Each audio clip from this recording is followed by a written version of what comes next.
నమస్కారం. ఆయుష్మాన్ భవ కార్యక్రమానికి స్వాగతం. ఈరోజు ఆయుష్మాన్ భవ కార్యక్రమంలో షుగర్ వ్యాధి సమస్యలు, పరిష్కార మార్గాలు మనకు వివరించడానికి ప్రముఖ పంచకర్మ నిపుణులు డాక్టర్ హర్షవర్ధన్ అప్పాజీ గారు మనతో పాటు స్టూడియోలో సిద్ధంగా ఉన్నారు. వారిని అడిగి మరిన్ని విషయాలు తెలుసుకుందాం. డాక్టర్ గారు నమస్కారం అండి. ఆయుష్మాన్ భవ కార్యక్రమానికి స్వాగతం. ప్రీవియస్ ఎపిసోడ్లో మనం డిస్కస్ చేసుకున్నాం డయాబెటీస్ అనేది ఎందుకు వస్తుంది, ఎవరిలో వస్తుంది, వస్తే ఎటువంటి లక్షణాలు కనిపిస్తాయని. జనరల్గా చూసుకుంటే ఇంతవరకు కాలంలో ఎక్కడో ఒక్కళ్ళకి ఉండేది, కానీ ఇప్పుడు చూసుకుంటే దాని సంఖ్య విపరీతంగా పెరిగిపోయింది. ఆల్ ఓవర్ ఇండియాగా చూసుకుంటే కనుక స్ప్రెడ్డింగ్ అనేది చాలా ఎక్కువైపోయింది. ఎందుకు ఇలా జరుగుతుంది అంటారు? ఎందుకు కంట్రోల్లో ఉండట్లేదు? మరి ఇన్ని రకాల మందులు కంట్రోల్లో ఉంచడానికి కానీ, అసలు రాకుండా ఉండటానికి కానీ రివర్సల్ అంటున్నారు. అసలు ఎందుకు ఇంత స్ప్రెడ్ అయిపోయింది? అదే, మీరు చాలా మంచి క్వశ్చన్ ఇది. ఎందుకంటే knowingly we are doing so many wrongs. That is called in Ayurveda ప్రజ్ఞాపరాధం. అంటే మనకు తెలిసి తప్పులు చేయడం. అంటే ఈ ఆహారము, దాని తర్వాత తీసుకునే ఔషధాలు, దాని తర్వాత వ్యాయామము, ఇంకోఆర్డినేషన్ ఉండడం. అందువల్లే ఇప్పుడు మనం గ్లోబల్గా చూసినట్టయితే almost all 4-10 million people are suffering with only diabetes. వాటిల్లో సౌత్ ఈస్ట్ ఏషియన్ కంట్రీస్లో almost all 120 millions are suffering with diabetes. అంటే 120 to 140 మిలియన్ పీపుల్. అంటే వాటిల్లో మళ్ళీ ఇండియా దగ్గరకు వస్తే 80 million people are Indian. South Indian రీజన్లో కూడా మనం కంపారిజన్ చేసుకుంటే, అంటే వరల్డ్లో 2035 నాటికి మన ratio south India, east India total కంట్రీస్లో ఎంతమంది అయితే సఫర్ అవుతున్నారో విత్ ఇన్ 10 or 15 yearsలో we will achieve that target. అంటే 120 millions we will reach the target. అందువల్ల ఇండియాలో మీరు అడిగినట్టు ఇండియాలో కానీ చూసుకున్నట్టయితే ఈ డయాబెటీస్ 10 to 11% పైనే సఫర్ అవుతున్నారు డయాబెటీస్తో. దానికి మునుపు ప్రీ డయాబెటీస్ కండిషన్స్లో తెలియకుండా చాలామంది 10 to 15% అండర్లయింగ్గా ఉన్నారు. అంటే ఇది ఒక 11%, ఇది ఒక 15% వేసుకుంటే almost all 25% are suffering in total 100% of population in India. అందువల్లే ద రిస్క్ ఫ్యాక్టర్స్ అంతా కూడా మన జీవన విధానమే. ఎందుకంటే ఇప్పుడు లైఫ్ స్టైల్ డిజార్డర్స్లో సైలెంట్ కిల్లర్స్గా ఇవి ఉంటున్నాయి. ఇప్పుడు హార్ట్ స్ట్రోక్స్ కానీ, లేకపోతే బీపీస్ ఇండియాలో చూసుకుంటే, ఇప్పుడు బీపీ ఒకటి తీసుకుంటే, అంటే ఈ షుగర్ గురించి మనం మాట్లాడాలి అన్నప్పుడు బీపీ గురించి ఫస్ట్ మాట్లాడాలి. ఎందుకు హైపర్ టెన్షన్ వస్తుంది అంటే ఇప్పుడుండే మానసిక ఒత్తిడి కావచ్చు, లేకపోతే లైఫ్ స్టైల్ టోటల్ ఆల్టరేషన్ అయిపోయి మెకానికల్ లైఫ్లో మనం ఉన్నప్పుడు. అందువల్ల ఈ బీపీ, ఒబెసిటీ అనేది తీసుకుంటే, ఒబెసిటీ బీపీలో బీపీకి around 35% India people are suffering బీపీతో. అంటే అది తెలుసో తెలియకో as per record of data from ICMR. అదేవిధంగా ఒబెసిటీ అంత ఉంది. అదే ఇంకోటి, అదేవిధంగా మనం ఒబెసిటీ తీసుకుంటే around 28% people are suffering with obesity as per ICMR reports. అదేవిధంగా కొలెస్ట్రాల్స్తో చూస్తే around 24% are suffering in Indian population.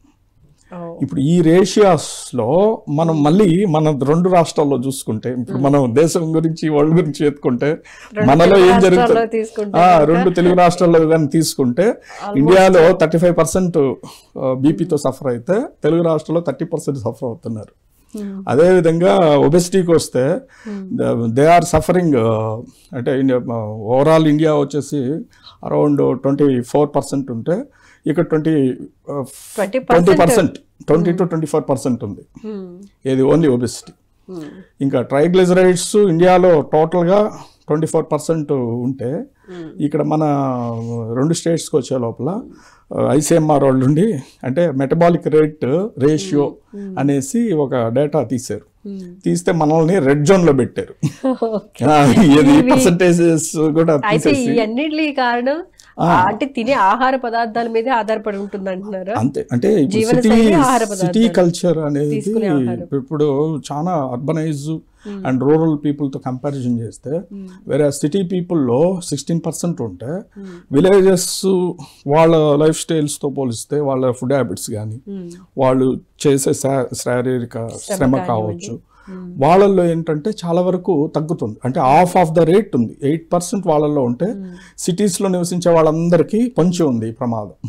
ఎందుకంటే ఎక్కడ పెట్టినా కంఫర్ట్స్, ప్రతి చిన్నదానికి ఓలా కావచ్చు, లేకపోతే ఎనీ స్మాల్ ఫిజికల్ యాక్టివిటీ, లేకపోతే హై స్ట్రెస్ లైఫ్. అందువల్లే కొన్ని మన ఓవరాల్ ఇండియాలో Goa and Pondicherry and Kerala, this is the sophisticated life styles they are leading. అంటే diabetic dominant states is life style అంటే ఇప్పుడు ప్రతిదీ more comforts. If it is more comforts in that area, they are not having a physical activity most of the area. అంటే ప్రతి దగ్గరలో ఎంత deep సిచ్యువేషన్స్లో ఉన్నా కూడా the poor persons in the Kerala state is very less. Poverty levels తగ్గినాయి అన్నప్పుడు, అంటే కొన్ని డామినెంట్ సిటీస్లో poverty rate is very less, whereas in విలేజెస్లో పోల్చుకుంటే ఈ పవర్టీ వల్ల ప్రతి చిన్నదానికి దే ఆర్ డిపెండింగ్ విత్, అంటే ఇప్పుడు బికాస్ ఆఫ్ డబ్బులు ఉంటే either they are putting for alcohol or for food, అంటే చాలా లిమిట్గానే తింటారు. అది కూడా ఒకటి. ఇప్పుడు వాళ్ళకి ఏంటంటే ఒక టైం అనేది లేకుండా ఇష్టం వచ్చినట్టు తినడం, అంటే వాట్ ఎవర్ ద పార్టీస్ కావచ్చు, every day they are engaging with sophisticated చాలా comfortable life. The controlling mechanism only if they are coming very other professions like actors కావచ్చు, మీలాంటి యాంకర్స్ కావచ్చు, వాళ్ళు అప్పుడు కన్సాలిడేట్గా అంటే బాడీ మీద శ్రద్ధ పెట్టే అలాంటి ప్రొఫెషన్స్ ఉన్నప్పుడే దే ఆర్ కాన్సన్ట్రేటింగ్. అదర్వైజ్ ఇప్పుడు సాఫ్ట్వేర్ ఎంప్లాయీస్ మీరు చూడండి, how many of the people are so smart as per BMI, అంటే మన బాడీకి హైట్కి వెయిట్కి కరెక్ట్గా ఉన్నారా? అంటే మనం ఒక హైట్ మెయింటైన్ చేస్తున్నాం అంటే దానికి తగ్గ వెయిట్ ఉండాలి. అది ఆల్రెడీ చెప్పాను ఎంతెంత ఉండాలి అనేసి. సో ఎప్పుడైతే మనం ఇది ఓవర్ క్రాస్ చేస్తున్నామో, అంటే డయాబెటీస్ డైరెక్ట్గా రానక్కర్లా, అంటే ఒక sedentary life style if your, అందువల్లే ఆశయ సుఖం స్వప్న సుఖం దది, అంటే పెరుగు తినడం, ఎప్పుడు లేజీగా ఉండడం, ఎప్పుడు నిద్రపోవడం, ఇట్లాంటి లైఫ్ స్టైల్స్లో మనం ఏదో ఒక ప్రొఫెషన్ చేసి అమౌంట్ ఎర్న్ చేసేది వేరు.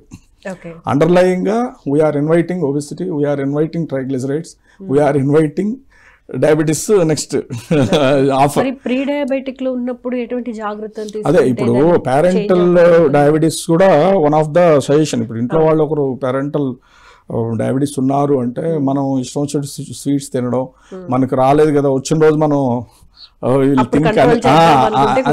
అంటే 50% నీకు కూడా there may be the chance. అందువల్లే మేము హిస్టరీ తీసుకునేటప్పుడు will ask whether your genetically you are getting in, అంటే పేరెంట్స్ ఏదైనా హిస్టరీ ఉందా, లేకపోతే ఫ్యామిలీలో ఇటు సైడ్ కానీ అటు సైడ్ అంటే మదర్ సైడ్ కానీ ఎవరికున్నా కూడా the triggering zones will be there. మనకు ఇప్పుడు వంశపారంపర్యంగా తీసి పక్కన పెడితే కంపల్సరీగా 40 క్రాస్ అవుతుందంటే ఫస్ట్ చెక్ చేసుకోవాల్సిన డయాబెటీస్ అనే పరిస్థితికి వచ్చేసాం. అంతే. ఇప్పుడు ప్రీ డయాబెటిక్ లో చెప్పాను కదా అరౌండ్ 15% త్రూఅవుట్ ఇండియా ఉన్నారు అంటే దే ఆర్ నాట్ కమింగ్ అంటే to the doctors. Most of the patients కూడా అరౌండ్ మేము 20-30 పేషెంట్స్ ఆర్ 40-50 అబౌవ్ చూసినా కూడా per day around at least 2 to 3 people, 4 people are newly diagnosed of diabetes. అంటే అండర్లయింగ్గా దే డోంట్ నో, వాళ్ళు ఏదో కాలు నొప్పో లేకపోతే రొమటైడ్ ఆర్థరైటిస్ లేకపోతే ఇంకో ఏదో కాజ్తో వస్తే we are referring and we are confirming that you are having diabetes. అదే వెంటనే 1 రిపోర్ట్తో వీ వోంట్ కన్ఫర్మ్ ఇట్. మళ్ళీ మనం HbA1c అందువల్ల మళ్ళీ దానికి ఒక 2 times అనేది కన్ఫర్మేషన్ పెట్టి చేస్తాం. ఏవైనా కూడా ఏంటంటే ఇప్పుడు మనం షుగరు తినడం ఒకటే కాదు, షుగర్ మనం తినడం లేదు మనకు షుగర్ రాదనుకోవచ్చు, ఉప్పు అండర్లయింగ్గా కూడా they are taking, that is also wrong. ఇప్పుడు మనం ఏం తిన్నా బ్లడ్లోకి వెళ్తుంది, ఆ టేస్ట్ ఇవన్నీ కూడా ఓన్లీ నాలుగు వరకే, అవి లోపలికి వెళ్ళిన దగ్గర నుంచి అన్ని దుష్ప్రమాణాలే వస్తూ ఉంటాయి. ఎందుకంటే we are not about aware of long run of what. ఇప్పుడు ఈరోజు తిన్నది ఒక ఆఫ్టర్ 5 years దాని ఇంపాక్ట్ ఉంటుంది. ఏది మనం ఏం డైట్ తిన్నాము, ఇప్పుడు ఈరోజు మనం ఆరోగ్యంగా ఉన్నామంటే లాస్ట్ 5 months ఆర్ 6 months లేకపోతే 1 or 2 years బై బర్త్, అంటే మనకు అక్వైర్డ్గా ఇమ్యూనిటీ ఉంటుంది, అది పేరెంట్స్ దగ్గర నుంచి వచ్చేది. రెండో ఇమ్యూనిటీ వచ్చేది సహజ సిద్ధంగా ఉంటుంది, ఇన్నెట్గా ఉంటుంది, అంటే బై నేచర్. అంటే సీజన్స్ వైజ్గా ఒక ఇమ్యూనిటీ ఉంటుంది. అంటే కొంతమంది బాగా చలి కూడా తట్టుకుంటారు, కొంతమంది చాలా అసలు తట్టుకోలేరు. అవన్నీ బాడీకి ఉండే హై కెపాసిటీస్ అనమాట. అంటే ఇప్పుడు జెంట్స్ లేడీస్ తీసుకున్నా కూడా వేరియేషన్స్ ఉంటాయి. మూడోది వచ్చి ఆహార విహారాల వల్ల వచ్చేది. దీన్ని ఎప్పుడైతే మనం మన చేతుల్లోనే మనకు ఉంటుంది. అంటే మన డైట్ కైసే ఫుడ్ కైసే మన్ అంటారు. అంటే మన ఆహారం బట్టే మన మైండ్ యొక్క క్యాపబిలిటీస్ కానీ ఒక ఫ్రీక్వెన్సీస్ కానీ లేకపోతే ఎలాంటి తిండో అలాంటి బాడీ నేచర్ డెవలప్ అవుతుంది. అందువల్ల ఏంటంటే ఈ ఫుడ్ని ఎప్పుడైతే మనం నెగ్లెక్ట్ చేసి కొంచెం పరిమితి కన్నా ఎక్కువగా మనం ఓవర్ డోస్ ఇవ్వడము, అవి ఇప్పుడు పిల్లల్లో by nature we should not give large bowl to them at a time by nature. ఎందుకనే మీరు మనలాంటి ఆహారం పెట్టండి, వాళ్ళు తినరు. మనం ఫోర్స్డ్లీ వీఆర్ ఇండ్యూసింగ్. పిల్లల్లో ఒక చిక్కే ఎట్లా తింటుంది, కొంచెం కొంచెం కొంచెం కొంచెం తింటుంది, ఫ్రీక్వెంట్ బౌట్స్ ఎక్కువ ఉంటాయి. అంటే అలాంటి నేచర్ ఆఫ్ డైట్ అనేది వాళ్ళల్లో ఇవ్వాలి. అంటే కొంచెం కొంచెంగా పెట్టాలి. కొంచెం చిరుతిళ్ళు లాంటివి దే లైక్స్. అండ్ వాళ్ళు ఇంత తింటే ఎంత వర్క్ చేస్తారు వాళ్ళు, అసలు అమేజింగ్. అంటే వాళ్ళు ఎంత తిన్నా కూడా అసలు వాళ్ళు పెరగరు. మా వాడు అన్ని తింటాడు సార్, వాడు వెయిట్ చాలా అండర్ వెయిట్ అంటాడు. అంటే he is consuming his energy in the way of playing కావచ్చు, అటు ఇటు తిరగడం కావచ్చు. బట్ హౌ ఫార్ వీఆర్, ఇప్పుడు వాళ్ళు ఇంత తిండికే he is doing so much of energy burning. That to be చిన్నప్పుడు కఫకాలం అంటాం ఆయుర్వేదిక్. ఈ కఫకాలంలో వాడికి ఎంత బ్రహ్మణం అంటే ఎక్కువ వెయిట్ ఇచ్చే పదార్థాలు, స్వీట్స్ కావచ్చు, లేకపోతే గురుగుణం ఉండే పదార్థాలు కావచ్చు, ఇవన్నీ ఎన్ని ఇచ్చినా కూడా he is having the capability to accept it. ఎందుకంటే హార్మోన్స్ అన్ని గ్రోన్ అవ్వాలి, మజిల్స్ అన్ని బిల్డప్ అవ్వాలి, అన్ని బోన్స్ అన్ని కూడా లాంగ్ అవ్వాలి. ఇవన్నీ స్ట్రక్చరల్ ఫినామినాస్ అంతా కూడా ఆ బాడీకి రావాలి. కాబట్టి ఆ నరిష్మెంట్ అనేది వాళ్ళు ఈవెన్ 10 డైట్లు తిన్నా కూడా no problem at all. But if we are noticing he is somewhat అంటే బిఎంఐకి విరుద్ధంగా, అంటే నేను చెప్పాను కదా హైట్ వెయిట్ కన్నా వెయిట్ ఎక్కువ అయ్యి హైట్ తక్కువ ఉన్నాడు అన్నప్పుడు మనం వాళ్ళని కొంచెం కేర్ చేసి, నాయనా నువ్వు ఐస్ క్రీమ్ తినొద్దు, ఇంకోటి తినొద్దు, ఇంకోటి తినొద్దు అనే కొంచెం క్యాషనింగ్ అనేది ఇవ్వాలి, ఈవెన్ దో చిల్డ్రన్. అలాగా మన లైఫ్ స్టైల్ అనేది ఏంటంటే రాను ఎట్లా అంటే చాలా అంటే ఆహారాన్ని అదుపు చేయాలి. అది అదుపు చేయలేనప్పుడు ఫిజికల్ వాక్ అన్నా వెళ్ళాలి. అట్లీస్ట్ ఒక 6 కిలోమీటర్ 1 అవర్ టైంలో మార్నింగ్ అండ్ ఈవినింగ్ ఒక 2 టైమ్స్ పెట్టుకున్నప్పుడు ఆ రోజు తీసుకున్న క్యాలరీస్ని బర్న్ చేసే విధంగా ఉంటే ఉండే వెయిట్ మనం ఎన్హాన్స్ కాకపోతే, diabetes is not we are directly treating. దానివల్లే మా దాంట్లో కూడా ప్రిన్సిపల్ ఏంటంటే దాత్వాగ్నిని కరెక్ట్ చేయాలంటారు. ఇప్పుడు మన బాడీలో ఏ హ్యూమర్స్ అయినా కానీ వాతపిత్త కఫాలు అనేది అటు ఇటు అయినా దాని ఇంపాక్ట్ అంతా ధాతూస్ మీద పడుతుంది. ఈ ధాతూస్లో మాంసం పెరిగినా లేకపోతే ఏ అగ్ని లెవెల్స్ డిస్టర్బెన్స్ అయినా దాన్ని కరెక్ట్ చేయాలి. అందువల్ల ఆ ధాత్వాగ్ని లెవెల్స్ని మనం ఎప్పుడైతే కాంపెన్సేట్ చేసేటట్టుగా ట్రీట్మెంట్స్ ఇస్తామో అప్పుడు డిసీజ్ ఈజ్ అండర్ కంట్రోల్. మనం అలా కాకుండా ఓన్లీ మెడిసిన్ వీఆర్ గివింగ్ అనేది it's not the treatment. And sugar medicine ఇచ్చినంత మాత్రాన మనకు తగ్గడం అనేది కాదు. దాని పాజిటివ్ ఫ్యాక్టర్స్ అనుకుంటుంటారు షుగర్ కంట్రోల్లో ఉంది కాబట్టి మాకు షుగర్ లేదు అని అనుకుంటుంటారు. అది వాస్తవం కాదు కదా. మరి తెలిసినా కూడా ఎందుకు వాళ్ళు ఇప్పుడు నేను అదే ఇప్పుడు దాని మెటబాలిజంలోకి వచ్చినా కూడా ఇన్సులిన్ అనేది it is not only controlling the sugar levels. ఇప్పుడు ఇన్సులిన్ అనేది కణాలకి ఎనర్జీని పాస్ చేస్తుంది. అంటే మనం ఇన్సులిన్ ఉంటేనే అది మనం తిన్న గ్లూకోజు కణాలకి పోవాలి, అంటే సూపర్ఫిషియల్ సెల్స్కి వెళ్ళాలి. అది ఒక గేట్ కీపర్ లాగా ఇట్ విల్ అలౌ. మనం విఐపి పాస్ సెంటర్కి ఆడ కౌంటర్ మ్యాన్ ఉంటాడు, ఆ కౌంటర్ మ్యాన్నే మనకు ఇన్సులిన్ ఆయన చూపించి మన టికెట్ ఓకే అంటే మా స్వామి దర్శనము దొరుకుతుంది. అది లేదనుకో, అది మనం ఏంటంటే ఈ ఫుడ్ హ్యాబిట్స్ వల్ల మాటికి ఆ ఇన్సులిన్, ఇప్పుడు మనం ఏం స్వీట్ తిన్నా insulin will be immediately release and it is entering in to the ఆ కణాలకి కొంచెం పంపిస్తుంది. ఎక్కువ అయింది లివర్లో స్టోరేజ్ పెడుతుంది. ఇంకొంచెం అడిపోస్ టిష్యూస్ ఆర్ కొలెస్ట్రాల్ మెకానిజంకి కూడా ఇది వర్క్ చేస్తుంది. ఈ 3 మెకానిజమ్స్ని ఒకసారిగా మనం బంద్ చేసినప్పుడు, ఇప్పుడు ఇన్సులిన్ లేదనుకోండి, ఇప్పుడు టైప్ 1 డయాబెటీస్ ఉంది, వాళ్ళలో ఏమవుతుంది, ఒకసారి ఇన్సులిన్ లేదు అంటే ఈ ముగ్గురు మీద పోయి తిన్నట్టు నేరుగా పోయి బ్లడ్లో ఎక్కువ అవుతుంది, షుగర్స్ బ్లడ్లోనే ఉండిపోతాయి, అవి కణాల వరకు రీచ్ కాదు, ఎందుకంటే ఇన్సులిన్ లేదు కదా.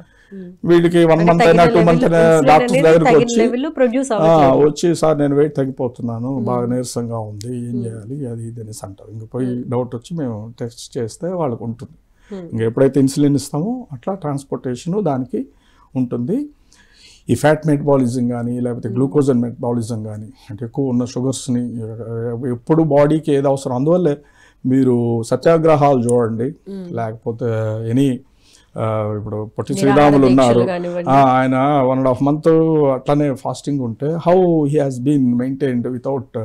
కాబట్టి మీరు ఇదొక్క ఫిలాసఫీ గుర్తుపెట్టుకుంటే, అంటే మనకు షుగర్స్ బాడీలో డైరెక్ట్గా ఆహారంలో లేకపోయినా కూడా మనకు అవసరమైనప్పుడు liver will be produce the glucose and thereby మనకు కణాలకు కావాల్సిన వాటికి అందిస్తుంటారు. అంటే ఉండే బాడీలో ఉండే ఫ్యాట్ అండ్ గ్లూకోజన్ అంటాము, అవి రిలీజ్ చేసి అవసరమైన మెటబాలిజం అంతా నడుస్తూ ఉంటుంది.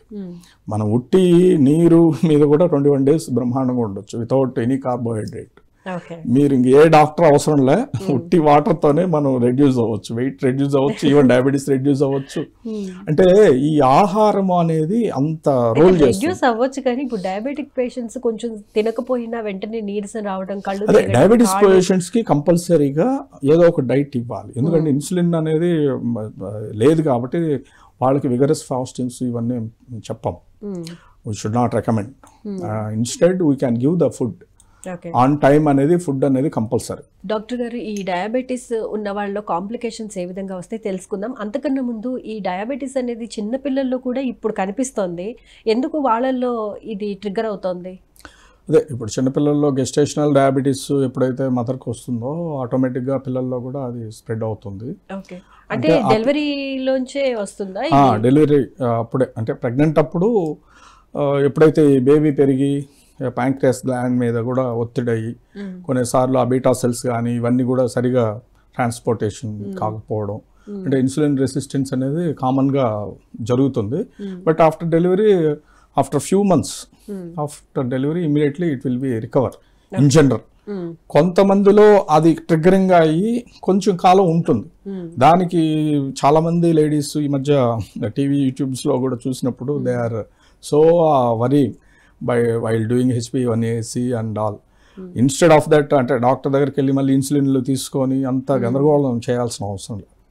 మనం అయిన తర్వాత just food habits just alter చేసుకుంటే దాని గురించి అంతగా, ఇప్పుడు యాక్చువల్గా all over world around 39.4% of childrens are affecting diabetes తెలియకుండా.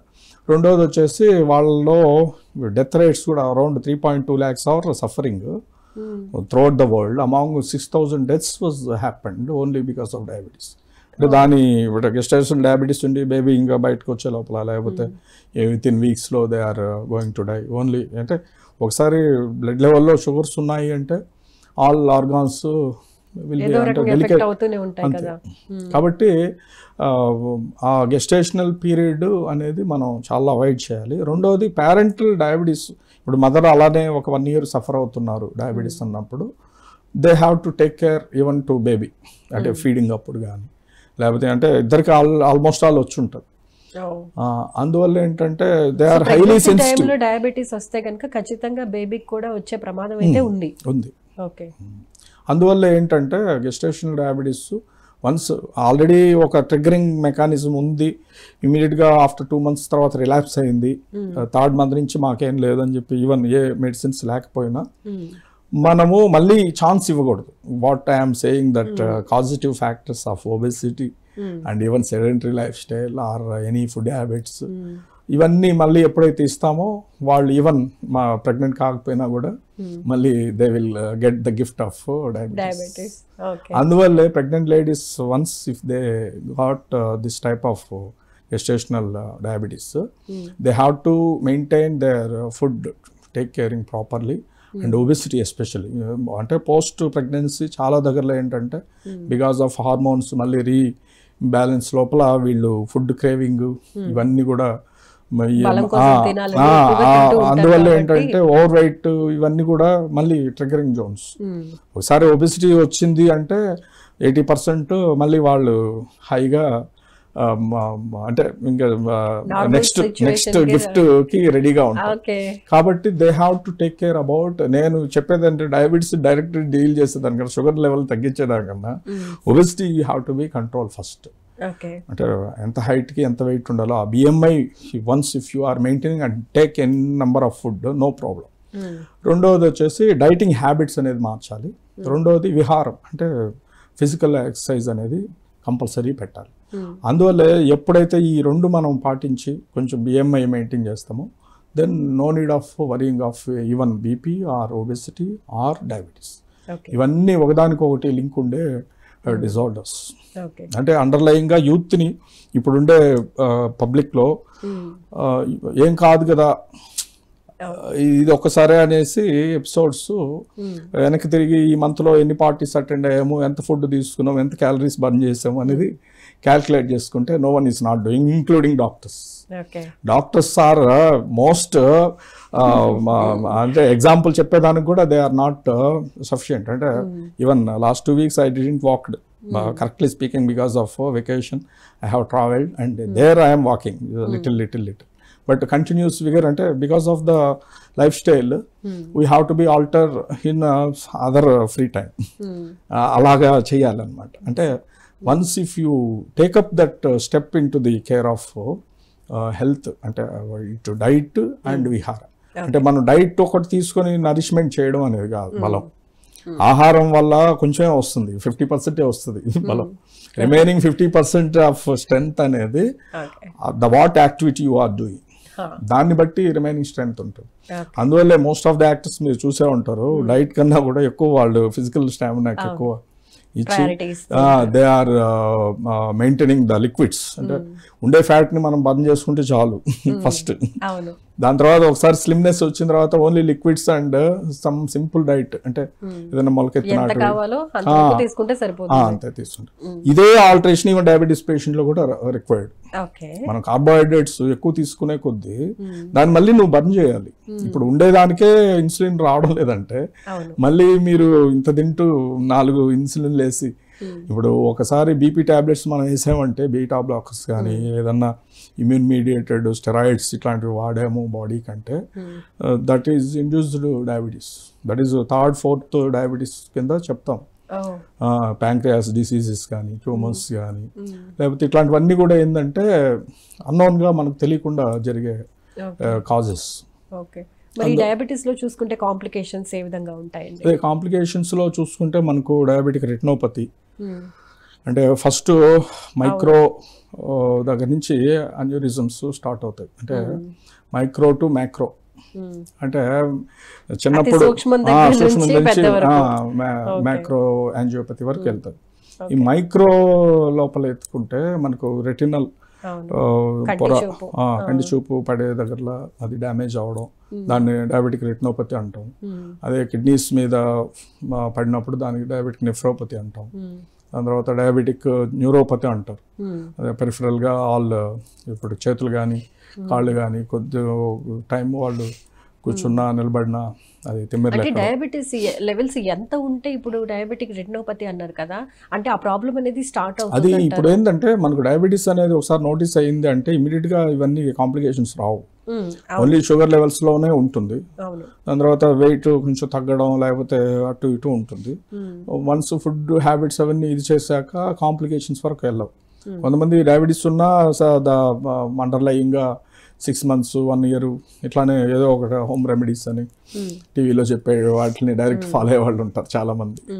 అలాంటి వాళ్ళల్లోనే మనకు కాంప్లికేషన్స్ వరకు తీసుకుని వెళ్ళి ఈవెన్ వెంటనే డయాబెటీస్ నోటీస్ అవడం, నీ కాలు ఏదో ఒక ఇన్ఫెక్షన్ అవుద్ది లేకపోతే చిన్న యాక్సిడెంట్ అయ్యి బ్లడ్ ఇదవుతుంది, యాంపిటేషన్ చేయాలి అంటారు. ఎందుకంటే అంతవరకు ప్రమాదం వస్తుంది. అంటే డయాబెటీస్ హై లెవెల్స్ ఉంటాయి.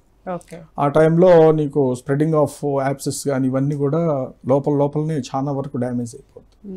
అంత దాకా మనం తెచ్చుకోకుండా అండర్లయింగ్ మునిపే వీ హ్యావ్ టు. అంటే అందువల్ల ప్రీ డయాబెటిక్ కండిషన్స్లో పేరెంటల్ డయాబెటిక్ ఉన్న ఎవ్రీ 5-6 months మనం చెక్ చేసుకోవడం, ఒబెసిటీ ఉంది వాళ్ళు చెక్ చేసుకోవడం, ట్రైగ్లిజరైడ్స్ ఎక్కువ ఉన్నాయి వాళ్ళు డయాబెటీస్ ఉందా లేదో ఒకసారి చెక్ చేసుకొని దాని తర్వాత తినడం అనేది, వెయిట్ని హ్యాంపర్ చేయడం అనేది ఇట్లా మేనేజ్ చేయాలి. వాళ్ళందరికీ ఓరల్ గ్లూకోజ్ టాలరెన్స్ టెస్ట్ అనేది ఉంది. 75 grams షుగర్స్ ఇచ్చేసి బిఫోర్ అండ్ ఆఫ్టర్ టెస్ట్ చేసి కొంతమందిలో అలా బయటపడుతుంది. ఇట్లా టెండెన్సీ ఉండేది. కొంతమందికి ఇదే టెండెన్సీ ఉండి ఆకలి, దాని తర్వాత దాహం ఎక్కువ ఉండడం, వెయిట్ తగ్గడం, ఇట్లాంటి సిమ్టమ్స్ ఉన్నా మనం అట్లాంటి టెస్ట్ అడ్వైజ్ చేసి అలా ప్రివెంటివ్గా విల్ టేక్ కేర్. ఎనీవే ఇప్పుడుండే లైఫ్ స్టైల్ మోడరేషన్లో ఎవ్రీ 6 monthsకి ఒకసారి టోటల్ స్క్రీనింగ్ చేసుకోవడం అనేది ఉత్తమమైన పని. We are spending current bills and phone bills more, instead మన కరెంట్ కూడా మనం పెట్టాలి కదా, ఆరోగ్యం కోసం పెట్టాల్సిన minimum. It is matter of 500 to 1000 లోపలనే ఉంటుంది. It is not worth. ఇప్పుడు ఫారెన్ ఇట్లాంటి అబ్రాడ్ కంట్రీస్లో they are take caring everything. Every 6 months they are going for oral screening and every 3 months they are checking for regular health any of the citizen. Okay, so మనం కూడా ఖచ్చితంగా ప్రతి అలాంటివి check చేయించుకోవడం ఉత్తమం. పన్ను నొప్పి వచ్చినప్పుడే డాక్టర్, పంటి డాక్టర్ గుర్తు రావడం, ఇర్రెస్పెక్టివ్ ఆఫ్ ఏజ్ అనే చెప్పొచ్చు. ఇప్పుడు మదర్ కి గెస్టేషనల్ డయాబెటీస్ ఉండొచ్చు, వీళ్ళు చూస్తే ఇష్టం వచ్చాడు తిండిది అన్ని రెగ్యులర్ ఒబెసిటీ ఇవన్నీ ఉండి ఆల్రెడీ ఒక టెండెన్సీ ఉన్నప్పుడు ఇవన్నీ ట్రిగరింగ్ ఫ్యాక్టర్స్ వస్తాయి. ఇప్పుడు అందువల్ల ఆశాసుఖం, ఎప్పుడు లేజీగా ఉండడం, ఇట్లాంటివన్నీ కూడా కాజిటివ్ ఫ్యాక్టర్స్ ఉన్నప్పుడు ఎక్కువ స్వీట్స్ తినడం, ఇవన్నీ కూడా మనకు ఒక ఏజ్ వచ్చే వల్ల దన్నంట నోటీస్ అయ్యే మునుపు you have to be checked. అందువల్లే వాట్ ఎవర్ మదర్కి నేను ఎప్పుడు చేయించినా ఆమెతో పాటు నేను కూడా ఖచ్చితంగా చేయిస్తున్నా. దానివల్ల I'm altering our food habits. ఇప్పుడు ఒకసారి కొలెస్ట్రాల్స్ ఎక్కువ ఉందంటే కనీసం ఆ మంత్ అంతా నువ్వు కొంచెం ఉంటాం కదా. బ్లడ్ తగ్గిందంటే బ్లడ్ ప్రమోటర్స్ తింటాం కదా. ఇవన్నీ ఏంటంటే నాట్ ఓన్ డెసిషన్స్ తీసుకోవడం కాకుండా డాక్టర్ ని కలవడం మంచిది. వచ్చిన తర్వాత ఇబ్బంది పడి హాస్పిటల్స్ చుట్టూ తిరగటం కన్నా కొంతమంది పేషెంట్స్ మా దగ్గరకు వచ్చినప్పుడు పేరెంట్ కి బీపీ సార్ నాకు కూడా చూడండి సార్ అంటారు. They are very good, it is more conscious. వాళ్ళకి వెయిట్ చూసేటప్పుడు వీళ్ళు కూడా సార్ నాకు కూడా వెయిట్ చూడండి అంటారు. అది అట్లీస్ట్ అంటే వాళ్ళకి కాజ్ ఉంది కాబట్టి మనం చూస్తున్నాం. అలా కాకుండా at least every 6 months health screening చేయడం అనేది ఈవెన్ మేము అప్పుడప్పుడు మెడికల్ క్యాంప్స్ లైఫ్ స్టైల్ కి అయితే ఖచ్చితంగా పిల్లల్లో కూడా ఆ అవేర్నెస్ గవర్నమెంట్స్ కూడా తీసుకురావాలి. ఎందుకంటే every 3 months every month food habits change అయిపోయాయి. అసలు వాటర్ తాగేది, తగినంత వాటర్ తీసుకోవట్లేదు, నిద్ర సరిగా పోవట్లేదు. మోస్ట్ ఆఫ్ ద పేరెంట్స్ ఏంటంటే ఫిజికల్ యాక్టివిటీ అనేది చాలా తక్కువ అయిపోయి, అంటే స్టడీస్ ఎక్కువ చూస్తున్నారు. At least 1 hour. ఇప్పుడు నేను ఏపీఆర్ఎస్ గండిపాలెం లో చేశాను. ఆ స్కూల్లో ఏంటంటే మార్నింగ్ 4కి లేవగొట్టేవాళ్ళు, 4 to 7:30 జిమ్, అంటే అంతా వాకింగ్, రన్నింగ్ అవన్నీ చేసి ఎక్సర్సైజ్లు అన్ని, యోగా అన్ని చేసి, మళ్ళీ ఈవినింగ్ 4:30 to 6 మళ్ళీ ఫిజికల్ యాక్టివిటీ. 6 to 6:15 లోపల కంప్లీట్ చేయాలి. 6:30కి no food at all. By 9 we have to go sleep. The school life అనేది ఎంత, మళ్ళీ మార్నింగ్ 4కే లేవగొట్టేవాళ్ళు, ఒక 1/2 hour 1 hour చదువుకునే వాళ్ళం. కానీ మళ్ళీ ఎగ్జామ్స్ ఉన్నప్పుడు మాత్రం ఆ టైం డిస్టర్బ్ చేసేవాళ్ళు కాదు, అంటే రన్నింగ్ కానీ ఇవన్నీ. అంటే ఒక ఫిజికల్ యాక్టివిటీ అనేది ఆ ఫుడ్కి ఈక్వల్ బ్యాలెన్స్ అనేది అప్పుడు లైఫ్ స్టైల్ జనరేషన్ కిడ్స్ కి అది అసలు అవకాశం ఉండట్లేదు కదా. అదే అందువల్లే కొంచెం అడ్వాన్స్డ్ ఉండే, ఇప్పుడు ఎక్కువ అమౌంట్స్ పెడితే ఇవన్నీ చేపిస్తారు. ఫోన్ కూడా మాట్లాడనీయకుండా ఫోన్లు అన్ని కట్ చేస్తున్నారు. ఇట్లాంటి స్ట్రిక్ట్ డిసిప్లిన్స్, కొంచెం అమౌంట్స్ 3-4 lakhs ఫస్ట్ క్లాస్ అని పెడితే ఇవన్నీ మేము చిన్నప్పుడు ఫ్రీగా చేసేవాళ్ళం, ఇప్పుడు ఆన్ కాస్ట్. అంటే the parents are not controlling the children well, and they are not listening their voice. వాళ్ళకి ఇంకా చాలా అంటే చనువు ఇవ్వడం, ఆ ప్రేమ అనేది డిసిప్లిన్లో ఉండాలి, కానీ should not be with activities. Pampering ఎక్కువైపోయి కూడా ప్రాబ్లమ్స్ అనేవి కూడా పెరిగిపోతున్నాయి. ఇప్పుడు మన విషయానికి వద్దాం, డయాబెటిక్ రెటినోపతి అని గురించి చెప్పారు కదా. సో ఈ సిచ్యువేషన్లో ట్రీట్మెంట్ అనేది ఆయుర్వేద పరంగా ఏముంటుంది, పంచకర్మలో ఏ విధంగా ఉంటుంది, ఎక్స్ప్లెయిన్ చేస్తారు. ఇప్పుడు రెటినోపతి సింటమ్స్ ఒకసారి వచ్చినాయి అంటే they are suffering with 6 months or 1 year or 2 years 3 years diabetes carry చేసిన వాళ్ళకి ఈ కాంప్లికేషన్స్ వస్తాయి. ఈ 3 yearsలో కూడా డయాబెటీస్ నోటీస్ అయినా కూడా సరైన ఫుడ్ ఫాలో కాకపోవడం, విహారం సరిగా చేయలేకపోవడం. అంటే రెటినోపతి అంటే ఇప్పుడు దగ్గర దృష్టి కనపడదా, దూర దృష్టి కనపడదా, ఏదో ఒక ప్రాబ్లం విజన్ అంటే అది మయోపియా ఇట్లాంటివి అంటాం. అంటే దగ్గర చూపే మనకు మందగించడం, అంటే చూపు సరిగా కనపడదు, ఏది పట్టుకున్నా సరిగా, అంటే క్లారిటీ ఆఫ్, అంటే రెటినా మీద ఒకసారి నీకు అన్యూరిజమ్స్ అన్ని ఫామ్ అయ్యాయి అంటే మనకు రెటినోపతిగా, అంటే డయాబెటీస్ ఉంది అంటే ఇంకా ఆటోమేటిక్గా ఇది అఫెక్ట్ మెటబాలిజం. ఎందుకంటే ఇప్పుడు ఈ షుగర్స్ అనేది రక్త కణం మీద 120 days ఉంటుంది, అది HbA1c చేస్తాం. అది మోర్ దాన్ ఇయర్స్ టుగెదర్ ఉన్నప్పుడు ఏం చేస్తుంది, బ్లడ్ అంతా అన్ని ఐకి కూడా సప్లై చేస్తుంది కదా. ఈ ఐ సప్లై చేసినప్పుడు ఏమవుతుంది మనకు, ఈ అంటే షుగరు అనేది మనకు ఎంత అవసరమో అంతే ఉండాలి, అంతకంటే ఎక్కువ అయినప్పుడు ఆ ఏరియా అంతా కూడా డ్యామేజ్ చేస్తుంది. దానికి ఏంటంటే ఈ అడిపోస్ టిష్యూ, ఇప్పుడు షుగర్ మనకు అందదు అనమాట చాలా వరకు రక్త కణాలకి. ఆ టైంలో ఏమవుతుందంటే డ్యామేజ్ అడిపోస్ టిష్యూస్ దగ్గర నుంచి ట్రైగ్లిజరైడ్స్ అనేది గ్లిజరాలు అండ్ కొన్ని ఫ్యాటీ యాసిడ్స్గా మారుతాయి. ఈ ఫ్యాటీ యాసిడ్స్ రిలీజ్ అయ్యి రక్త కణం చేసే పని, అంటే ఇన్సులిన్ చేసే పని ఇది చేయాలని చూస్తుంది. అంటే ఇప్పుడు షుగర్స్ పోయి ATP రిలీజ్ చేస్తే మనకు శక్తి వస్తుంది. ఈ ఫ్యాట్స్ ఎప్పుడైతే చేస్తాయో దాని నుంచి బై ప్రోడక్ట్స్ గ్లిజరాల్ ఇవన్నీ వస్తాయి. ఈ ఫ్యాటీ యాసిడ్స్ యొక్క బై ప్రోడక్ట్స్గా మనకు ఈ కీటోన్ బాడీస్ డెవలప్ అవుతాయి. ఈ కీటోన్ బాడీస్ ఎక్కడైతే డెవలప్ అవుతాయో అవన్నీ మైక్రో నుంచి మ్యాక్రో యాంజియోపతి లాగా తయారవుతాయి, అన్యూరిజమ్స్ అంతా. అంటే ఈ మైక్రో లెవెల్లో డ్యామేజ్ అయ్యేదంతా కూడా గ్రాస్గా ఒక 5 months 6 months అలానే క్యారీ ఫార్వర్డ్ అయినప్పుడు చూపు మందగించడం అవన్నీ ఉంటాయి. మేము ఇనిషియల్గా ఏంటంటే కొన్ని కన్జర్వేటివ్ మెడిసిన్స్ ఇస్తాం, వాటిలో శిలాజతు, దాని తర్వాత త్రిఫల ఇట్లాంటివి కొన్ని మెడిసిన్స్ ఇస్తాం. వాటితో కొంచెం రెస్పాన్స్ ఉంది అంటే మళ్ళీ పంచకర్మ ట్రీట్మెంట్స్ దాంట్లో ఉన్నాయి. ఆ పంచకర్మ ట్రీట్మెంట్స్లో మనకి ఏంటంటే ఐకి సపరేట్గా ఒక చిన్న బ్రిడ్జ్ లాగా కట్టి తర్పణం అనే ఒక ట్రీట్మెంట్ ఇస్తాం. దాంట్లో గోరువెచ్చని గీ మెడికేటెడ్ గీ, అంటే జీవంత్యాధికృతం, త్రిఫలాధికృతం ఇట్లాంటివి ఉన్నాయి. ఇవన్నీ రెటీనాని చాలా బలపరుస్తాయి, చూపును కూడా కొంచెం క్లారిటీ చేస్తాయి. అవి కూడా చేయించిన వాళ్ళకి కొన్ని డ్రాప్స్ ఉన్నాయి, ఆయుర్వేదిక్ డ్రాప్స్, ఎలనీరు కుడాంబు ఇట్లాంటివి, అలాంటివి ఇచ్చి ఫస్ట్ ఇనిషియల్గా అవన్నీ డాక్టర్ ప్రివ్యూస్లో చేయాల్సిన ట్రీట్మెంట్స్, ఇండివిజువల్గా మనం చేసేదానికి కూడా కాదు. అంటే ఈచ్ డే ఎంత టైం చేయాలి, ఎన్ని డేస్ చేయాలి, బేస్డ్ ఆన్ ద డ్యామేజ్ చేస్తాము. అదేవిధంగా ఐకి ప్రొటెక్షన్గా కొన్ని అప్సైడ్ ఐ, అంటే నుదుటి మీద చేసే ట్రీట్మెంట్స్ ఉన్నాయి. దాన్ని శిరోధార అంటాము, శిరో పిచ్చు అంటాం. అంటే తలకు కూడా, అంటే eye is one of the అగ్నిభూతం, అంటే పిత్త డామినెంట్ ఉండే ఆర్గాన్. అంటే ఐలో కొంచెం డ్యామేజ్ అయింది అనేసి అంటే ఈ దోషాన్ని ఇంకా వృద్ధి చెందిస్తారు. అందువల్ల ఏంటంటే పిత్తహరాలుగా ఉండే శిరోధార అనేది ట్రీట్మెంట్ ఆయిల్తోనే చేస్తాము. కొంతమందికి తక్రధార, అంటే తక్రం అంటే మజ్జిగ, ఆ మజ్జిగలో మెడికేషన్స్ మిక్స్ చేసి దాన్ని ఒక 1/2 hour ఈ నుదుటి మీద శిరోధార లాగా చేస్తాం. అప్పుడు బ్రెయిన్ మొత్తం చాలా కూల్ డౌన్ అయ్యి ఐస్ కూడా, మండే ఐస్ కూడా చాలా వరకు చల్లదనాన్ని స్వీకరిస్తాయి. దాంట్లో మనకేంటంటే రక్తంకి సరఫరా అయ్యే రక్తనాళాలని మెరుగుపరచడం, ఇట్లాంటివన్నీ ఫిజియలాజికల్గా చాలా మంది పేషెంట్స్ని చూసాం. After shirodhara so many patients was recovered their eye problems. అంటే ఎన్ని మంత్స్కి ఒకసారి చేయించుకోవాలంటారు? Depending upon condition. వాళ్ళకి ఏంటంటే ఇనిషియల్గా ఒక 7 days to 14 days ఇస్తాము, అంతే, అంతవరకు. అదే తర్పణము ఇట్లాంటివి అయితే 25 days వరకు కూడా ఇస్తాము. అదేవిధంగా తలకు కూడా గుండులాగా చేయించి కొన్ని పేస్ట్, ఆయుర్వేదిక్ పేస్ట్, తల పొదిచ్చిల్ అంటాం. ఇప్పుడు బ్రెయిన్కి ఎన్హాన్స్మెంట్ లాగా మెంటల్ డిజార్డర్స్, ఈవెన్ ఐ డిజార్డర్స్లో అన్నింటిలో కూడా అవి చెప్పారు. కాబట్టి అట్లాంటివి కూడా మనం పిచ్చు లాగా వాడతాము.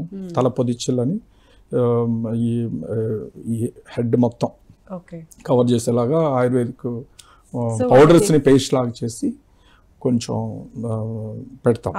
అప్లై చేసిన తర్వాత వాళ్ళకి ఒక 20 minutes తర్వాత వీళ్ళు క్లీన్ ఇట్. అండ్ తలం అనేది ఒక పౌడర్ ఉంటుంది, అది కూడా ఈ ఏరియాలో పెట్టినప్పుడు it will B enhance of all the sensory organs. A disturbance ఉన్నా కూడా ఏ కాంప్లికేషన్స్ లేకుండా we can treat that. Okay doctor గారు, ఈ డయాబెటిక్ న్యూరోపతి అని అన్నారు కదా, దేనికి సంబంధించింది? అంటే నరాలకి సంబంధించిందా? ఎటువంటి కాంప్లికేషన్ ఉంటుంది అందులో? అదే ఇప్పుడు డయాబెటిక్ న్యూరోపతి, ఇప్పుడు రెటినోపతి గురించి మాట్లాడినాము. రెటినోపతిలో మనకు ఇంకొకటి ఏంటంటే పాదాభ్యంగం కూడా చెప్పారు.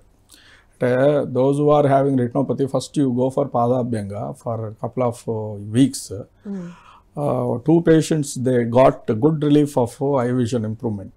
Okay. And thereby we have planned for Sirodhara, and thereby only Elnir Kudam ఇట్లాంటివి ఇచ్చే ఈవెన్ తర్పణ పుడపాకాలు కూడా లేకుండా ఐ హావ్ ట్రీటెడ్ 1 case.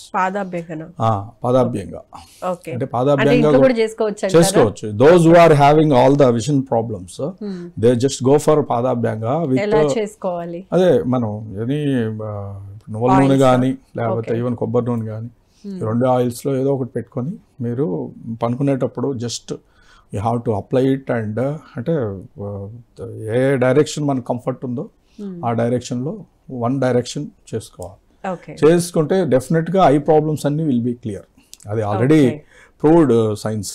ఎందుకంటే ఆల్రెడీ సో మెనీ పేషెంట్స్కి వాళ్ళు ఈవెన్ ఏజ్ గ్రూప్ వాళ్ళైనా డయాబెటిక్ పేషెంట్ అని కాదు, ఏజ్ గ్రూప్ వాళ్ళకి ఐ విజన్ ఇంప్రూవ్ అయ్యే all sensory nerve endings will be there. పాదాల్లో ఉంటుంది ఎస్పెషల్. అందువల్ల ఆకుప్రెషర్ వాళ్ళు కూడా అసలు అన్ని డిసీజెస్కి వాళ్ళు చెప్తారు. బట్ ఇన్ పాదాభ్యంగా even sciatic pains also I have seen several patients. Even sciatic 1 patient వాళ్ళకి ఎక్స్టర్నల్గా ఒక ట్రీట్మెంట్ ఇచ్చి పాదాభ్యంగా చేయండి అనేసి అంటే it has been reduced like anything. Sir అసలు నెవర్ కంప్లైంట్. అందువల్లే everyday he is applying total limb and పాదాభ్యంగా 5 minutes చేయమని చెప్పారు. సో ఖచ్చితంగా పడుకోబోయే ముందు నువ్వుల నూనెతో కానివ్వండి, లేకపోతే ఆయిల్ ఏదైనా కోకోనట్ ఆయిల్తో అయినా సరే ఖచ్చితంగా ఒక 10-15 minutes కనుక మసాజ్, ఓకే 1 wayలో మసాజ్ చేసుకున్నట్లయితే కనుక కంటి చూపుకి సంబంధించిన ప్రాబ్లమ్స్ అన్ని క్లియర్ అవుతాయని చెప్తున్నారు. ఒకసారి ట్రై చేస్తే బెటర్. దాంతోపాటు మనం యోగా సింపుల్ వ్యాయామం చేసుకున్నా కూడా, ఈ యోగా వ్యాయామం కూడా ఏంటంటే ఇప్పుడు బ్రీతింగ్ ఒకసారి మనం అంటే మన బ్రీతింగ్ ఇప్పుడు if I'm talking I'm unaware about my breath, even though అంటే ఎసెన్షియల్ థింగ్స్ వరకే మనకు బాడీలోకి వెళ్తుంది. మనం ఇంకా వర్క్లో 10 hours 15 hours చేసే వాళ్ళ పరిస్థితి ఏంటి? దే ఆర్ నాట్ ఎట్ అసలు దే ఆర్ ఇన్హేలింగ్ చేస్తున్నారా లేదా? నో, అసలు కార్బన్ డైఆక్సైడ్ టోటల్ అంటే ఈ రష్ ఆఫ్ ఎక్కువ థింగ్స్ లోపల ఉండిపోయి సో మచ్ ఆఫ్ ఈ ఫ్రీ రాడికల్స్ని ఎలిమినేట్ చేసేదానికే లేకుండా కంజెషన్ అయిపోతుంది. అప్పుడే ఈ బ్లడ్ లెవెల్లో చాలా పెథాలజీ వచ్చి చాలామంది బ్లడ్ రిలేటెడ్ మెటబాలిక్ డిజార్డర్స్ని ఇన్వైట్ చేసినట్టు అవుతుంది. అందువల్ల యోగా కూడా మనకు పార్ట్ ఆఫ్ లైఫ్. మోడీ గారు చెప్పినట్లుగా అసలు ఇట్ ఈస్ అట్లీస్ట్ కపాలభాతి లేకపోతే జస్ట్ ప్రాణాయామం అంటే ఒక 2-3 minutes అన్నా సరే మనం ఇన్హేల్ చేసి కంప్లీట్గా శ్వాస వదలాలి. మీరు కూడా అదే చెప్తారు కదా పిఎంసి ఛానల్ వాళ్ళు, శ్వాస మీద దానం అంటే it is nothing but all the oxygen supplementation what we're inhaling. ఒకసారి ఇన్హేల్ చేసినప్పుడు ఆక్సిజన్ లోపలికి వెళ్తుంది, ఆ ఆక్సిజన్ ఆ లంగ్స్కి ఒకసారి వెళ్ళినప్పుడు లంగ్స్ నుంచే ప్యూరిఫై అవ్వాలి బ్లడ్. సో ఆ ప్యూరిఫికేషన్ బ్లడ్నే గుండె అన్ని ఆర్గాన్స్కి సర్ఫై చేస్తాయి. నువ్వు పొల్యూషన్ది పీల్చుకుంటూ ఉంటే పొద్దులొస్తాం హైదరాబాద్లో ఉండే పొల్యూషన్ అంతా ఎక్స్పోజ్ అయ్యి డ్యూటీ ఇంకో 10 hours అది అసలు బ్రీత్ ఇన్ అక్కడ కూడా మనం కరెక్ట్ ఆక్సిజన్లో ఉండం. ఎందుకంటే ప్రాపర్ వెంటిలేషన్ ఉండే బిల్డింగ్స్లో ఉండడం లేదు, గాలి వీచే విండోస్లో ఉండడం లేదు. సో ఇవన్నీ కూడా మనకు damaging of so many organs. అందువల్ల బ్రీతింగ్ బాగుండే వాళ్ళకి ఈవెన్ ఐ విజన్ కానీ సెన్సరీ ఆర్గాన్స్ కానీ, అందువల్ల యోగా చేసే ఎనీ మునీస్ని చూస్తే వాళ్ళల్లో all sensory perceptions is very clear and very perfect. Okay సరే, మన టాపిక్లోకి వచ్చేస్తే కనుక న్యూరోపతి అంటే ఇప్పుడు రెటోపతి అయింది, అలాగే నెఫ్రో అంటే కిడ్నీకి సంబంధించి కూడా చాలా మందికి కాళ్ళు వాపులు వచ్చేస్తాయి, దాన్ని నెఫ్రోపతి అంటాం. ఈ నెఫ్రోపతిలో వచ్చేసి ఎప్పుడైతే కాళ్ళు వస్తాయో మనం సస్పెక్ట్ చేయాల్సింది కిడ్నీలో ఎనీ ప్రాబ్లం ఉందా లేదా ఒకసారి మేము బ్లడ్ యూరియా సీరం క్రియాటిన్ చూసి దాని లెవెల్స్లో అటు ఇటు ఆల్టరేషన్స్ ఉండి, లేకపోతే మళ్ళీ డయాబెటీస్లో యూరిన్లో ఏమైనా కీటోన్స్ ఉన్నాయా లేదా ఇవన్నీ చూస్తాం. ఇవన్నీ ఒకసారి మనకు అబ్నార్మల్గా అనిపించాయి అనేసి అంటే అప్పుడు you should go for diabetic treatment ఇచ్చుకుంటూ ఆ స్వెల్లింగ్ని, ఇప్పుడు బాడీలో నీరు ఎక్కువ ఉంది అనేసి అంటే అది మనకు అంటే కాళ్ళు వాపు ఉంది అంటే బాడీలో నీరు శాతం ఉండాల్సిన దానికంటే ఎక్కువ ఉంది. ఎందుకంటే కిడ్నీస్ ఎట్లాంటి బ్లడ్ లెవెల్లో ఉండే టాక్సిన్స్ అన్నీ క్లియర్ చేసి వాటర్ రూపంలో మనకు యూరిన్ రూపంలో పంపించేస్తుంది.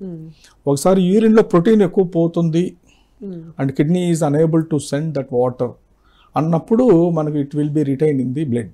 అట్లా ఆ కీటోన్ బాడీస్ అంతా కూడా మనకు ఈ బ్లడ్ లెవెల్లో అది ఉంటుంది కాబట్టి దాన్ని షుగర్ని కంట్రోల్ చేసి మళ్ళీ ఆ స్వెల్లింగ్ని మనం ఈ లోపల ఈ నెఫ్రాన్స్ అన్నీ కూడా డ్యామేజ్ అంటే ఇది డిలే అయ్యే కొద్దీ షుగర్ నోటీస్ కాకుండా కాళ్ళు వాపులు ఏదో వేరే దానికి వచ్చిందిలే అని చెప్పి వీళ్ళు ఎంటర్టైన్ చేసే కొద్దీ అది యాప్సిస్ ఫామ్ అయ్యి ఈవెన్ గ్యాంగ్రీన్ అదే ఇంకా మ్యాక్రోపతి వచ్చేస్తుంది. మైక్రోపతి నుంచి మైక్రో యాంజియోపతి వరకు వెళ్ళిపోతుంది. అంటే గ్యాంగ్రీన్ ఫామ్ అయ్యి అది తీసేయాలనైనా అని చెప్పి కాలు తీసే పరిస్థితి వరకు తీసుకుని వెళ్తాం. అందువల్ల మనం ఈ కిడ్నీస్ కూడా దెబ్బతినేదానికి అంటే డయాబెటీస్ ఒకటి వచ్చింది అంటే ప్రతి ఆర్గాన్ని చెడిపేదే దాని పని. మన షుగర్ లెవెల్స్ని ఒకసారి కానీ కంట్రోల్ అంటే ఇన్సులిన్ ఇవ్వకపోతే జరిగే ఈ దుష్ప్రమాణాలని మనం కాంప్లికేషన్స్ కింద ఐస్కి ఎఫెక్ట్ అయితే రెటినోపతి అంటాం, కిడ్నీస్కి ఎఫెక్ట్ అయితే నెఫ్రోపతి అంటాం, అదేవిధంగా హార్ట్కి కూడా అటాక్ అయితే యాంజియోమయోపతి అంటాం. ఇప్పుడు హార్ట్లో కూడా ఏంటంటే ఈ స్క్లీరోజ్డ్ మెకానిజం అంతా ఫామ్ అయ్యేది ఈ బ్లడ్ లెవెల్లో నాట్ ఓన్లీ షుగర్స్, ఈ కొలెస్ట్రాల్ మెటబాలిజం కూడా డిస్టర్బ్ అవుతూ ఉంటుంది. ఈ లిపిడ్స్ అన్ని ట్రాన్స్పోర్ట్ అయ్యి ఇవన్నీ స్క్లీరోజ్డ్గా ఫామ్ అయ్యి ఒకసారి ఏదో బ్రెయిన్ స్ట్రోక్ కానీ లేకపోతే హార్ట్ స్ట్రోక్ కానీ వచ్చేదాన్ని.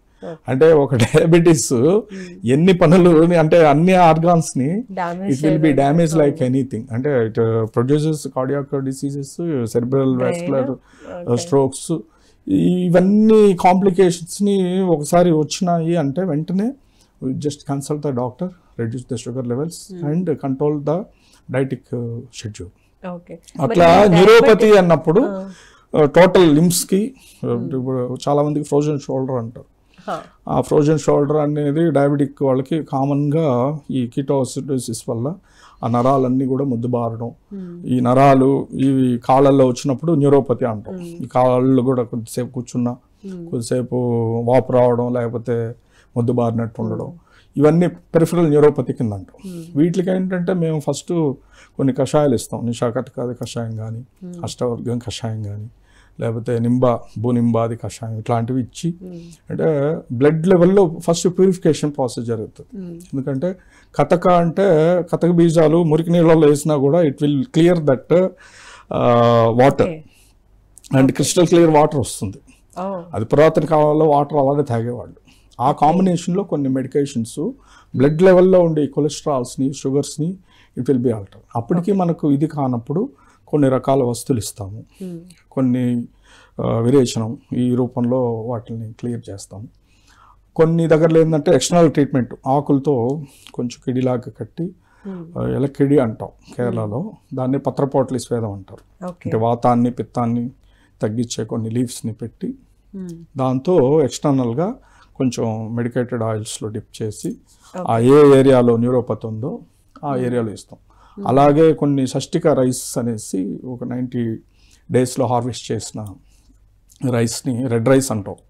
అంటే పొట్టు తీయని బియ్యం రెడ్గా ఉండేటివి, అది కూడా ఉడకబెట్టి పాలల్లో దాని తర్వాత దాంట్లో కషాయాలు వేసి అవి కూడా బాయిల్ చేసిన తర్వాత కొంచెం కిడిలాగా కట్టి ఆ ఏరియాలో స్ట్రెంథనింగ్ ఇస్తాం అనమాట. ఆ నర్వ్స్కి ఎప్పుడైతే స్ట్రెంథనింగ్ ఇస్తామో చాలా వరకు న్యూరోపతి ప్రాబ్లమ్స్ ఇవన్నీ పంచకర్మ ట్రీట్మెంట్స్ అండర్ స్పెషలిస్ట్ అండర్లోనే చేయాలి. ఎందుకంటే స్వేదకర్మ చాలా కాంట్రాఇండికేషన్, అది ఎక్కువ కాకుండా ఉండే టైమింగ్స్ మెయింటైన్ చేయాలి. పేషెంట్ యొక్క అవస్థ ఇంపార్టెంట్, అన్ని కేసెస్లో అన్ని బ్లైండ్గా చేసేదానికి కాదు. అదేవిధంగా జలూక అనేసి జలగలు ఉన్నాయి, ఆ జలగలతో కూడా విచ్ ఆఫ్ ద ఏరియాస్ ఇప్పుడు సెల్యులైటిస్ ఇట్లాంటివన్నీ ఫామ్ అయ్యి బ్లడ్ని బాగా దూషితం చేస్తాయి ఈ న్యూరోపతిలో. ఇట్లాంటి వాళ్ళు ఆ లిమ్స్ అన్నీ కూడా డ్యామేజ్ అయినప్పుడు జలువు కవచరణ అనేసి జలువుకలతో కూడా మేము ట్రీట్మెంట్ చేస్తాము. చాలా కేసెస్ వీఆర్ హీలింగ్. ఆఫ్టర్ అంటే జలూకా విల్ ప్రొడ్యూస్ హిరిడిన్ అనే ఒక enzyme. So it gives so much of circulation of new blood. Okay. ఆ ఓల్డ్ బ్లడ్ అనేది అది తినేస్తుంది అనమాట. అంటే old blood in the sense ఆ డెర్మిస్ అంతకుముందు ఉండే ఆ టాక్సిన్స్ అన్ని కూడా it consumes. And because of hirudin అనే ఎంజైమ్ జరుగుతుంది. సో ఇలాంటి ట్రీట్మెంట్స్ చాలా ఉన్నాయి. ఇవన్నీ కూడా ఏంటంటే సూపర్ఫిషియల్గా కొన్ని ట్రీట్మెంట్స్, కొన్ని లోపల బ్లడ్ లెవెల్లో ట్రీట్మెంట్స్. ధాతువులు ఎక్కడైతే ఇప్పుడు ఎక్సెస్ ఉన్నాయో అవన్నీ కూడా మేము కోష్టగతికి తీసుకొని వచ్చి కాంప్లికేషన్స్ ఏరియాలో ఏ అయితే ఉన్నాయో అవన్నీ స్థాన సంశ్రయం అంటాం మన లాంగ్వేజ్లో. ఆ ధాతు level correction will bring back into the normal and thereby we can treat. అందులో ఈ డయాబెటీస్ అనేది క్లేద వృద్ధి ఎక్కువ ఉండే డిసీజ్. అంటే ఎక్కువ స్వెటింగ్ రావడం కానీ, ఎక్కువ యూరినేషన్ కానీ, అంటే పాలియూరియా, పాలిడిప్సియా, పాలిఫేజియా అంటాం కదా. ఈ మూడుని మనం కంట్రోల్ చేసే దిశగా we can treat the treatments. అదే అంతేగాని ఓన్లీ షుగర్ లెవెల్స్ని కాన్సన్ట్రేట్ చేసే అవి ఉన్నాయి. బట్ వాటికంటే ఇప్పుడు నేను చెప్పాను నిషా కథకాది కషాయం, దట్ కథకా బీజాస్ is having the quality of that. అందువల్లే డయాబెటీస్లో ఇట్లాంటి కథకా బీజ వాటర్ తాగండి అనేసి కొంతమందికి చెప్తాను నేను. They are very good. అంటే వాళ్ళకి ఆ ఎక్సెస్ థర్స్ట్ అనేది ఆఫ్టర్ యూజింగ్ దిస్ అనేది తగ్గింది. ఓకే, రైట్ డాక్టర్ గారు. ఇప్పుడు మనకి టైం చాలా తక్కువ ఉంది కాబట్టి ఇంకా మనం అసలు డయాబెటిక్ పేషెంట్స్ ఎటువంటి ఫుడ్ తీసుకోవాలి, ప్రీ డయాబెటిక్లో ఉన్నప్పుడు ఎటువంటి ఆహారం తీసుకోవాలి, లేకపోతే ఎటువంటి ఫుడ్ని తీసుకుని లైఫ్ స్టైల్ ఏ విధంగా చేసుకుంటే కనుక డయాబెటీస్ని కంట్రోల్లో ఉంచుకోవచ్చు, ఇలాంటి విషయాలను డిస్కస్ చేసుకునేంత టైం లేదు కాబట్టి నెక్స్ట్ ఎపిసోడ్లో ఖచ్చితంగా తెలుసుకుందాం. హోమ్ రెమెడీస్ కూడా తెలుసుకుందామండి. Thank you so much. ఈ డయాబెటిక్స్ ఉన్న సమస్యల గురించి and diabetic neuropathy, nephropathy, retinopathy గురించి అండ్ ఆయుర్వేదంలో అదేవిధంగా పంచకర్మలో ట్రీట్మెంట్ అనేది ఏ విధంగా చేస్తారో ఎక్స్ప్లెయిన్ చేసినందుకు ధన్యవాదాలండి. Thank you so much. చూసారు కదండి, ఇది ఇవాళ ఆయుష్మాన్ భవ కార్యక్రమ విశేషాలు. మరో ఎపిసోడ్లో మళ్ళీ కలుసుకుందాం. అంతవరకు చూస్తూనే ఉండండి PMC. నమస్కారం.